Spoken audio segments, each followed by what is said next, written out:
one of us, whichever discipline we belong to, whether medicine, specialized branch, or even surgical branch.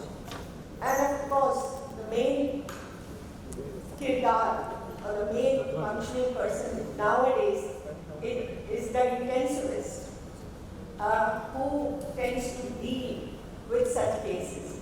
So I'll be talking about delirium. My talk will give some clinical information, clinical features, management, and then of course conclude. What is delirium? The DSM-5 criteria of delirium is an acute, fluctuating. These two words are very, very important. Acute and fluctuating. There is disturbance in attention, awareness, along with cognitive impairment. If one is not aware, if one is not attentive, definitely cognition is likely to be affected or involved. And this is caused by very many conditions, be it medical, be it metabolic, be it substance abuse, withdrawal, be it post-operative, or may not be really explained in certain situations. This syndrome of delirium is invariably seen in intensive care units and of course from the emergency or transferred from the ward. The patient is not behaving as expected. And this can be presented in various ways. The patient may be totally withdrawn, apathetic, not talking, not the usual self, that is hypokinetic, or the patient may be very agitated, flinging the limbs, talking loudly, and there would be need to restrain such patients. And this is the hyperkinetic type, which is invariably it attracts attention of the caring staff in the ICU, or even the emergency, or even the ward, or even at home. So, and there may be, as the definition says, it can be significantly fluctuating. For a few hours, the patient may be withdrawn, quiet, listless, lethargic, and invariably in the evening or by night, the agitation of the hyperkinetic behavior is start. So, this is the background. Invariably, the hypoactive variety misses the diagnosis initially. So one has to be very, very careful about this. There are various kinds of patients, but yes, the elderly are very vulnerable, especially those who have cognitive dysfunction, or they are staying alone. They might be dehydrated, metabolically deranged, may have infections, and those who have already a pre-existing mental illness. So this chunk of people are more vulnerable than, especially they have multiple comorbidities. So one has to be very careful. Now, the delirium research in India. There is a paper by Sandeep Grover and review, and he writes that there is a significant increase in mortality. We all know, we are all aware that there is a significant increase in the mortality of such patients compared to those who are not delirious. And then what next? The studies which there's scarcity of literature in this field. And he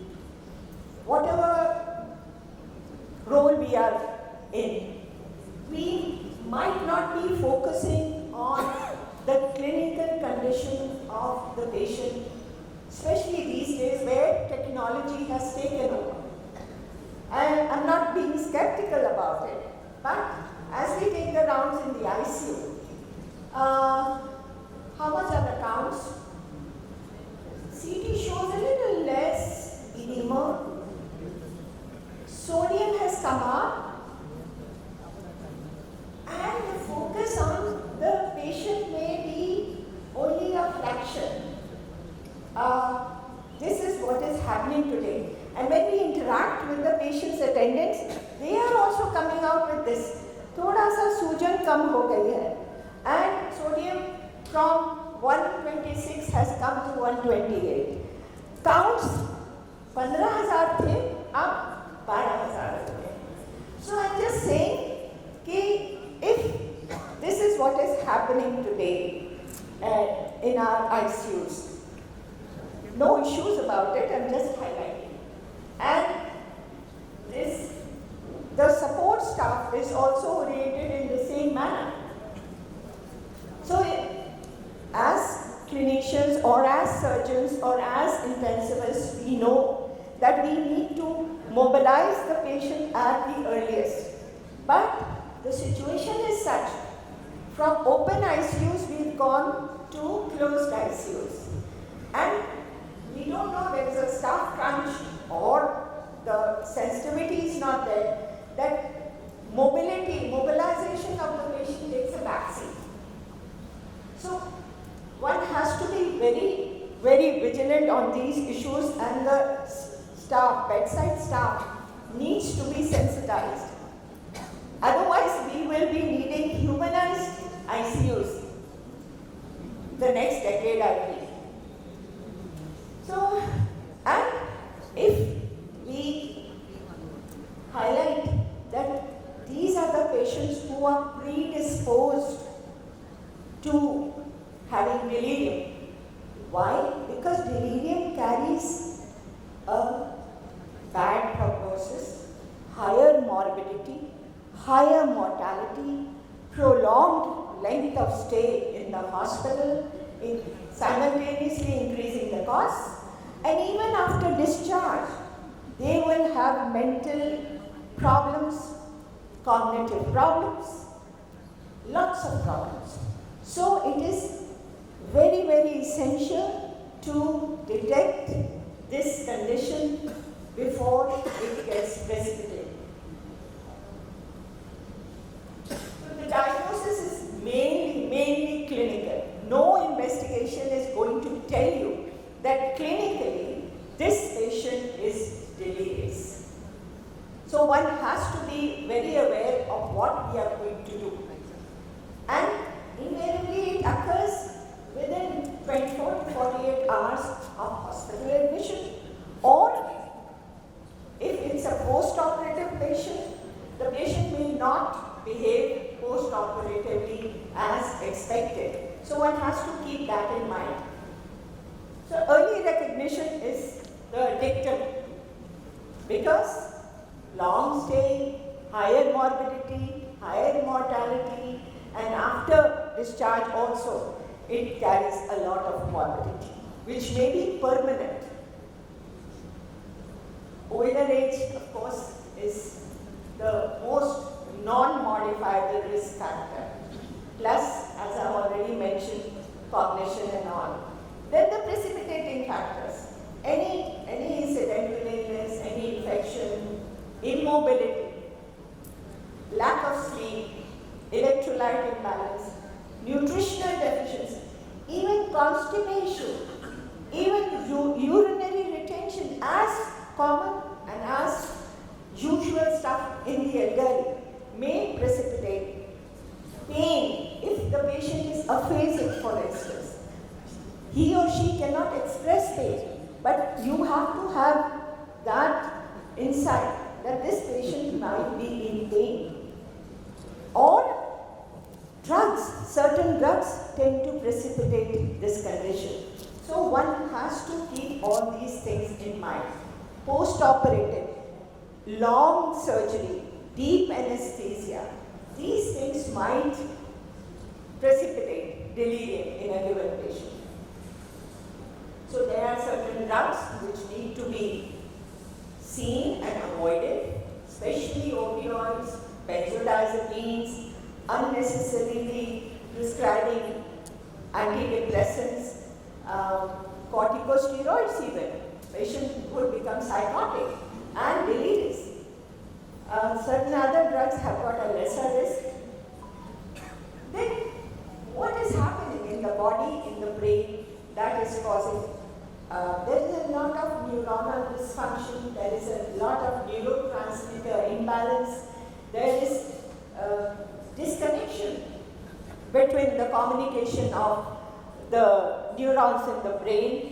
When system disintegration is there, and this would lead to whatever I said, increased mortality, morbidity, etc.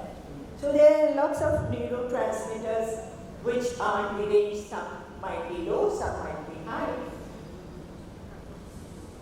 Presentation, clinical presentation, I've already told, so I need not go. So how do we further classify? One is symptom-based, the other is precipitant-based. That is sepsis hai, metabolic derangement hai, drug-induced hai, any comorbidities that are leading to it, drug-resistant infection, etc., etc. And then one has to keep these things in mind.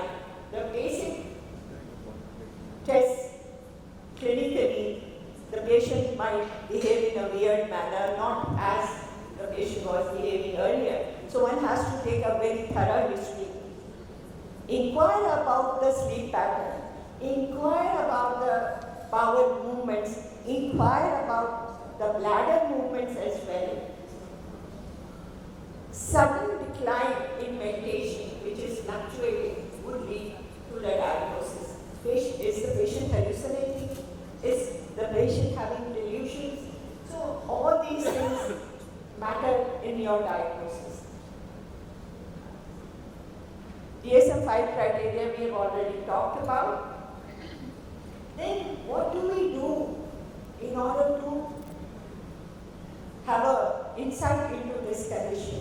There are certain scales, and I feel the easiest scale which can be implemented, and the staff in the ICU, even in the ward, can be trained for confusion assessment method, can ICU. So that takes hardly 2 to 3 minutes to implement this. Then if one finds, then one can subject the patient for further tests if the patient is eligible for it. So going into the ICU, how do we do it? I would just inquire, in your practice, how many of us do tend to do these tests? Right? Is there a new change in the clinical condition of the patient? Then we need to ask certain questions. And yes or no? This hardly takes few minutes. And it doesn't require a rigorous training. So please, if possible, let's implement it in our ICUs with train our staff. And even we on the rounds can do that. Just also for our own assessment and the encouragement of the staff that we all have to do it. Otherwise, the delirium will stay as delirious only. If we want to go further, we can assess the MMSC and MOCA, because I said it is common in the elderly with cognitive dysfunction and so on and so forth. So if you have already got a scale, you might say that the patient has gone down. How alert the patient is, what is the general behavior, mood, affect, speech, intake of food, bladder bowel, performance, motor behavior, autonomic dysfunction. All these things need to be, it's a general assessment of the patient. The basic tests need to be done accordingly depending on the comorbid status of the patient and why the patient has been admitted and what you think of it. Role of EEG be a diffuse slowing of the background activity. If it is a encephalopathy, hepatic or renal, or what, there may be triphasic waves, depending on that. So this will just add on to your insight. One thing is very important, because many of these patients might have a non-convulsive seizure. So at times we can detect it on the EEG recording and treat the patient accordingly. Then there are certain biomarkers which have been suggested, S100 beta, that indicates glial activation, and neurofilament light change, which shows neuronal damage. So these things can be done, and interleukin 6 can be done, but I feel the previous part was most important. It should be distinguished from depression or dementia. Both of those differentials are a little slower, more progressive. Background history would be there to some extent. So again, the history helps us in a big way. Identify and treat the underlying condition, identify the drugs which may be precipitating it and stop them. Anticholinergics should not be given, and certain drugs which are given to the elderly for bladder functions, you must review them. They might also be precipitating this condition, so one has to keep in mind what is the sleep history of the individual that needs to be taken into account, and we have to provide. ICU is a very stimulating environment. There are lots of noises, beeping noises, there is a lot of light. So by evening one has to prepare such patients who are going to have a normal sleep. So there might be certain areas in the ICU which can be earmarked for such patients, and they can be comfortably kept over there. That is important. Then there are ABCD bundles in brief, and this has been extended to EFGHI. So involvement of the family members, focus on the breathing, focus as trying to wean off the patient from the ventilator, and assess the pain agitation scale. If the patient is pain, do not talk to the patient, reduce the anxiety, try to give non-opioid, non-benzodiazepine drugs, and try to relieve that. Please avoid any kind of restraint. Physical is an absolute no, and chemical is another no. So please be careful, and there is a group which is promoting humanized ICU. The more you involve the family and give normal environment to the individual, the patient, there would be a better recovery. Immobilize the patient at the earliest.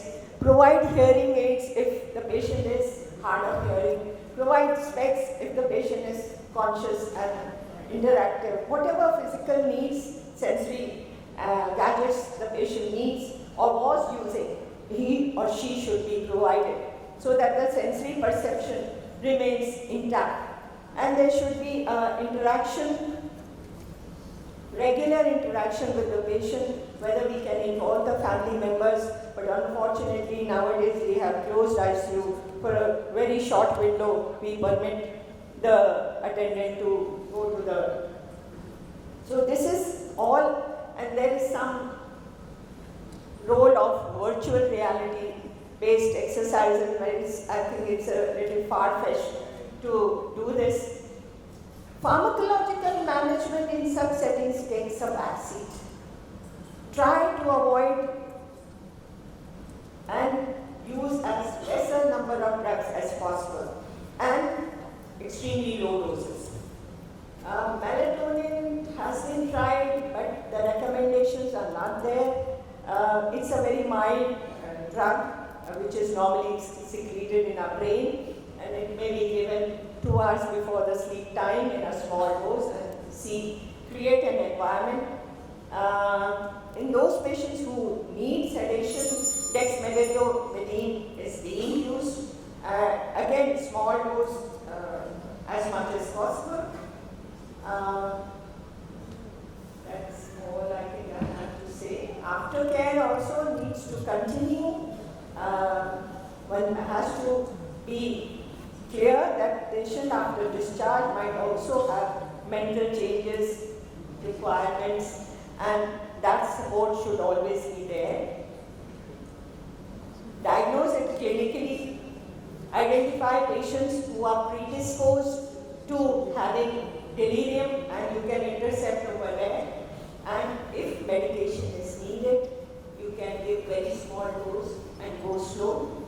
Please do not use restraints in such people. That is, and sensitize the staff in the ICU. Thank you.